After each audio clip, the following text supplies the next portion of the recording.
Hello and welcome back to my YouTube channel medico surgical nurse. आज हम फिर से लेकर आए हैं नर्सिंग कंपटीशन एग्ज़ाम में बनने वाले इम्पोर्टेंट क्वेश्चंस जिनका आंसर हम देंगे पूरे रैशनल के साथ। तो चलिए आज की क्लास शुरू करते हैं। And the first question is highest basal metabolic rate is found in boys because their body content. Question में कहा गया है कि बॉयज़ के अंदर जो बेसल मेटाबॉलिक रेट है वो ज़्यादा पाई जाती है, किस कारण से। First is thyroxine, B is adrenaline, C is testosterone, D is oestrogen. देखिए दोस्तों, चार ऑप्शन यहाँ पर बताए गए जिनमें से हमें बताना है कि बॉयज़ के अंदर जो बीएमआर है वो हाईएस्ट किस कारण से होती है। अपने आंसर्स कमेंट बॉक्स में कमेंट करके हमें ज़रूर बताएं। And the right answer of this question is testosterone. देखिए दोस्तों, बेसल मेटाबॉलिक रेट का मतलब है that energy consume in per day. एक नॉर्मल ह्यूमन बींग के द्वारा कितनी एनर्जी को का एक्सपेंडिचर किया जाता है। और जो नॉर्मल वुमेंस के अंदर बीएमआर होता है वो 5900 किलो जूल पर डे पाया जाता है।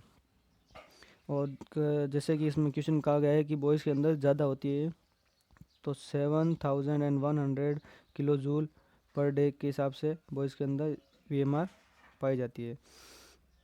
देखिए next question. Next question is blood vessels that extend and branches out from an artery and leads to capillaries. क्वेश्चन में कहा गया है कि आर्टरी से कुछ ब्रांचेज निकलती है ब्लड वेसल्स की जो आगे जाकर कैपिलरी से मिलती है। सिंपल सा क्वेश्चन है दोस्तों, that is artery and that is the branches of this artery and that connected with the capillaries। तो क्वेश्चन में इन ब्लड वेसल्स का नाम पूछा गया है। First option is venules, second one is arterioles, C is capillaries and D is sinus. देखिए दोस्तों, अगर इस क्वेश्चन के अंदर आर्टरी की जगह वैन होता तो हमारा आंसर जो वेन्यूल्स होता, because the venules is the small branches of the vein. Vein की जो स्मॉल ब्रांचेज होती है उनको हम वेन्यूल्स कहते हैं। They are also connected with the capillaries. But question में हमें आर्टरी के बारे में पूछा गया है, तो हमारे क्वेश्चन का राइट आंसर होगा वो होगा आर्ट्रियोल्स। आर्टरी से छोटी छोटी ब्रांचेज निकलती है उनको आर्ट्रियोल्स कहते हैं, that connected with the capillaries. And the third one is capillaries जो कि क्वेश्चन के अंदर पूछा गया है। So C is wrong, A is wrong and sinus is also wrong. The right answer is B. Sinus case क्या होता है, it is a cavity around the nose. Nose के पास में जो स्पेस पाए जाते हैं, कैविटीज़ होती है, उनको साइनसेस बोलते हैं। ओके फ्रेंड्स, चलिए नेक्स्ट देखते हैं। Discharge planning of the patient begins. किसी भी पेशेंट की डिस्चार्ज प्लानिंग कब से शुरुआत की जाती है। First option is when the physician order for discharge. जब फिजिशियन ऑर्डर करेगा कि इस पेशेंट को डिस्चार्ज करना है तब डिस्चार्ज प्लान होगा। When the patient start showing positive response to the treatment. Patient treatment से पॉजिटिव रेस्पॉन्स दिखा रहा है तो हम उसको डिस्चार्ज कर देंगे। At the time of initiation of treatment. Treatment चालू करते ही हम उसको डिस्चार्ज बनाने की प्लानिंग करेंगे, या फिर एट द एडमिशन। क्वेश्चन के अंदर चार ऑप्शन है, चारों बहुत ही ट्रिकी क्वेश्चन है ये, तो ध्यान से अपने आंसर्स कमेंट बॉक्स में कमेंट करें। Discharge planning of the patient begin. देखिए दोस्तों, जब भी पेशेंट एडमिट होता है तो एडमिट होने के साथ ही उसके डिस्चार्ज की प्लानिंग शुरुआत की जाती है कि हमें इसको कितने दिन तक एडमिशन करना है और कितने दिन बाद इसको डिस्चार्ज करना है। तो जो इसकी प्लानिंग है वो हमारा इसका आंसर होगा D, at the admission. Admission के टाइम ही उसकी डिस्चार्ज की प्लानिंग शुरुआत हो जाती है। Next question is identify the risk factor for bed शोर। बेड शोर को हम प्रेशर शोर भी कहते हैं। और बेड शोर क्वेश्चन में पूछा गया है कि इसमें से एक रिस्क फैक्टर बताना है बेड शोर होने के कारण को। Shearing force, B moisture, impaired peripheral circulation and all of the above। Question के अंदर कहा गया है कि हमें बेड शोर का एक रिस्क फैक्टर को आइडेंटिफाई करना है। देखिए दोस्तों, क्वेश्चन का के अंदर शेयरिंग फोर्स कहा गया है कि फोर्स कंटिन्यू किसी चीज़ पर फोर्स लगना बेड शोर कर सकता है। Yes, that is right. Moisture, moisture यानी नमी। अगर किसी जगह पर नमी है और वहाँ पर कंटिन्यूस फोर्स लग रहा है तो भी बेड शोर हो सकता है। Impaired peripheral circulation, peripheral circulations के अंदर अगर कहीं पे भी इम्पेयरमेंट है या ऑब्स्ट्रक्शन है तो भी बेड शोर कर सकता है। तो हमारा जो राइट आंसर होगा इनमें से वो होगा ए बी सी और डी। ए बी सी और डी मतलब all of the above. The right answer of this question is all of the above. A B और सी तीनों के कारण ही बेड शोर हो सकता है। रिस्क फैक्टर बहुत आर रिस्क फैक्टर। नेक्स्ट देखते हैं, choose the most therapeutic response to mister Shyam's question, I am going to die. हमें सब, एक पेशेंट है जो बोल रहा है कि मैं मरने जा रहा हूँ। इस उसकी इस लाइन से हमें उसको एक रेस्पॉन्स देना है। नर्स है जो रेस्पॉन्स दे रही है थेराप्यूटिक रेस्पॉन्स, जो कि परहेज कह रहा है कि मैं मरने जा रहा हूँ। तो वो थेराप्यूटिक रेस्पॉन्स क्या होगा? तो फर्स्ट है we all are going to die one day. Nurse बोलेगी कि हम सबको एक दिन ना एक दिन मरना ही है, तो मर जाओ भाई। B is what has your doctor told you. Nurse पूछेगी कि डॉक्टर ने तुम्हें ऐसा क्या बोला। You really don't want to talk about death, that is death, T है डेथ, डू यू। तुम डेथ के बारे में क्यों बातचीत कर रहे हो, क्या हुआ? Would you like to talk about your conditions and prognosis. क्या तुम अपने कंडीशन के बारे में और अपने सुधार के बारे में बातचीत करना चाहोगे? तो पेशेंट जब भी ऐसी कोई बात करे जिसमें वो अपने आप को हानि पहुंचाने की बातचीत करे, तो हमें उसको वहीं पर उसकी बात को रोकना होता है। तो हमें उसको क्लोज एंडेड क्वेश्चंस पूछने हैं। Close ended, there are two types of conversation, open ended and close ended. Open ended हम जब पूछते हैं जब हमें पेशेंट की हिस्ट्री लेनी होती है, तो हम उनसे और चीज़ें निकलवाते हैं उसके मुंह से, तो ओपन एंडेड क्वेश्चंस पूछते हैं। पर यहाँ पर हमें उसके जो थॉट्स है उनको ब्लॉक करना है, तो हमें यहाँ पर उसको क्लोज एंडेड क्वेश्चन पूछते हैं। तो यहाँ पर जो भी तीन लाइन है ए बी और सी, तीनों के अंदर ओपन एंडेड क्वेश्चन पूछा गया है। तक पर हमें यहाँ पर उसके कन्वर्सेशन को ब्लॉक करना है, तो हमें यहाँ पर डी को यहाँ पर प्रेफर देंगे। डी जो है वो सही आंसर होगा यहाँ पर, क्योंकि हमें उसके कन्वर्सेशन को ब्लॉक करना है। नर्स इतना पूछेगी कि आप जो अपने कंडीशन के बारे में हमें कुछ बताइए। The right answer is would you like to talk about your condition and prognosis. अपनी कंडीशन और सुधार के बारे में हमें बताइए। तो वो उस चीज़ को भुलाकर इस चीज़ पर फोकस करेगा। नेक्स्ट क्वेश्चन देखते हैं, which of the following would not promote trust the nurse patient relationship. इनमें से कौन सी लाइन है जिसमें नर्स और पेशेंट के रिलेशनशिप में ट्रस्ट नहीं बन पा रहा है? Examine wound without providing privacy, wound की केयर कर रहे हैं और उसको प्राइवेसी नहीं दे रहे हैं। फुलफिलिंग प्रोमिसेस, अपने जो वादे हैं उनको पूरा करना। Returning at the stated time, जिस टाइम पर उस पेशेंट को टाइम दिया है उस टाइम पर वहाँ पर पहुँचना। मेंटेन कॉन्फिडेंशियलिटी, यानी कि जो पेशेंट की गुप्त बातें हैं उनको गुप्त बनाए रखना।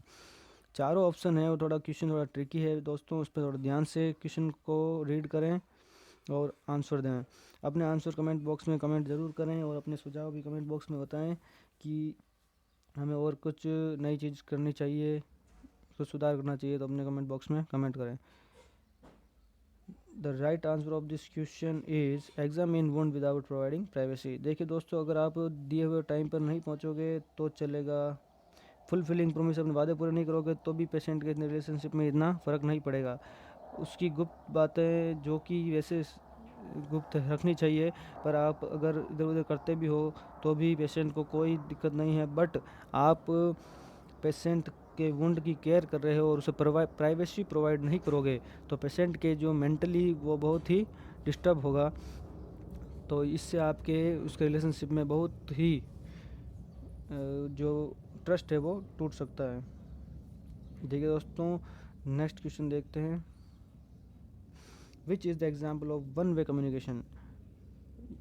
There is two type of communication, one way and two way. तो क्वेश्चन में पूछा गया है कि वन वे का कोई एक एग्जाम्पल हमें बताइए। First is class lecture, B is group discussion, C is conference and D is workshop. देखिए दोस्तों, इन से तीन ऑप्शन के अंदर जो है वो टू वे कम्युनिकेशन के बारे में बताया गया है और सिर्फ एक ही ऐसा है जिसके अंदर वन वे कम्युनिकेशन है। तो वो वन वे जो कम्युनिकेशन है वो है क्लास लेक्चर। देखिए दोस्तों, क्लास लेक्चर में क्या होता है कि ओनली जो प्रोफेसर है वो हमें नॉलेज देता है, बट सारे स्टूडेंट्स हैं वो उसको गेन करते हैं। But the group discussion is a two way communication. यहाँ पर जो प्रोफेसर या टीचर है वो या फ्रेंड्स हैं वो कुछ चीज़ें बताएंगे तो सामने से भी कुछ चीज़ें पूछी जाएगी, तो यहाँ पर टू वे कम्युनिकेशन होगा। कॉन्फ्रेंस में भी टू वे कम्युनिकेशन होगा, यहाँ पर भी अपने डाउट्स पूछे जाएंगे। Workshop is also wrong because ये भी टू वे कम्युनिकेशन है। तो the class lecture is only one way communication. So the right answer is class lecture. Okay दोस्तों, देखिए दोस्तों next question. Following radiation therapy, nurse is providing health education to a client. Which of the following is not included in the health teaching? Question थोड़ा lengthy है, ध्यान से पढ़िएगा। Question के अंदर पूछा गया है कि एक पेशेंट है जिसको रेडियोथेरेपी चल रही है और नर्स जो है उसको हेल्थ एजुकेशन दे रही है। तो क्वेश्चन पूछा गया है कि जो नर्स है वो उसकी टीचिंग हेल्थ प्लान के अंदर कौन सी चीज़ ऐड नहीं करेगी। First is protect the skin from direct sunlight, chlorine and extreme temperature. B is wear loose fitting clothes. C is save with an electrical razor only.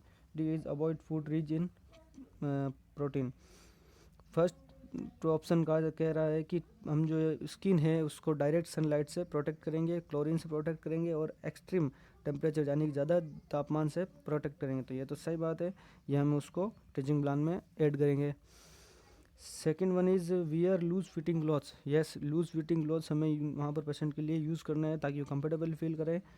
तो हमें यहाँ पर भी ये चीज़ भी अच्छे से करनी, ये चीज़ भी हमें उस हेल्थ टीचिंग प्लान में ऐड करनी होगी। बिकॉज रेडियोथेरेपी के दौरान पेशेंट को जो फीट्स हैं वहाँ पर lower limbs and upper limbs के अंदर स्वेलिंग होती है, तो उस कारण से हमें उन्हें लूज फिटेड क्लॉथ्स ही प्रोवाइड कराना है। She is shave with an electrical razor only. Yes, ये भी हम उसके टीचिंग प्लान में ऐड करेंगे बिकॉज हमें उसके रेजर से ही इलेक्ट्रिकल रेजर से ही उसको सेव करवानी है। अगर मैनुअली वो रेजर से सेव करता है और अगर कहीं से उसको कट लगता है तो ब्लीडिंग होने के चांस बहुत ज़्यादा हो जाते हैं। Because in radiation therapy the platelet count will be decrease. Platelet count जो होते हैं बहुत डिक्रीज हो जाते हैं, उस कारण से पेशेंट को ब्लीडिंग होने के चांस ज़्यादा रहेंगे। इसलिए हमें सेव ओनली इलेक्ट्रिकल रेजर से ही करवानी है जिससे कट होने के चांस बहुत कम हो जाए। Avoid food which are rich in protein. ये जो है ये हमारे इस क्वेश्चन का आंसर है कि पेशेंट को प्रोटीन रिच जो भी फूड है वो अवॉइड करना है। नहीं, हमें पेशेंट की डाइट में प्रोटीन रिच फूड ज़्यादा से ज़्यादा ऐड करना है बिकॉज रेडिएशन थेरेपी के अंदर हमें प्रोटीन की ज़्यादा रिक्वायरमेंट होगी। तो ये जो है हमें टीचिंग प्लान में ऐड करना है, पर इसके अंदर अवॉइड करने का कह रहा है। तो यहाँ पर जो राइट आंसर होगा वो होगा डी। ओके दोस्तों, देखिए next. The most important characteristics of a verbal communication is. Verbal communication के बारे में पूछा गया है, ध्यान से देखिएगा। यहाँ पर बहुत से लोग कंफ्यूज हो जाते हैं, पर यहाँ पर एक चीज़ ध्यान दिएगा, वर्बल कम्युनिकेशन के बारे में पूछा गया है। अब हम ऑप्शन देखेंगे। Appearance, clarity, eye contact and posture. Verbal communication के अंदर अपीयरेंस का कोई लेना देना नहीं है। वर्बली बातचीत कर रहे हैं तो अपीयरेंस चाहे कैसा भी हो चलेगा। आई कांटेक्ट, वर्बल कम्युनिकेशन के अंदर आई कांटेक्ट का भी इतना कोई रोल नहीं होता है और पोस्चर का तो बिल्कुल नहीं होता है। तो यहाँ पर जो वर्बल कम्युनिकेशन होगा वहाँ पर क्लैरिटी, वॉइस क्लैरिटी है वो हमारी अच्छी होनी चाहिए। अगर वॉइस क्लैरिटी में डिफेक्ट होगा तो जो कम्युनिकेशन है वो प्रॉपर नहीं हो पाएगा। The right answer of this question is clarity. Next question. Which of the following is not a value essential for a professional nurse. Professional nurse के लिए जो वैल्यू एसेंशियल है वो इनमें से कौन सा नहीं है।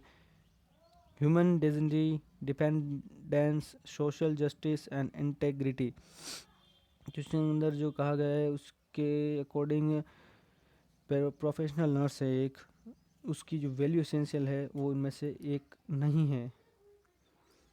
अपने आंसर कमेंट बॉक्स में कमेंट करके हमें ज़रूर बताएं, अपने सुझाव कमेंट बॉक्स में ज़रूर कमेंट करें और इस वीडियो को ज़्यादा से ज़्यादा शेयर करें ताकि और जो लोगों को वीडियो ज़रूरत है उन तक उसको पहुंचाएं।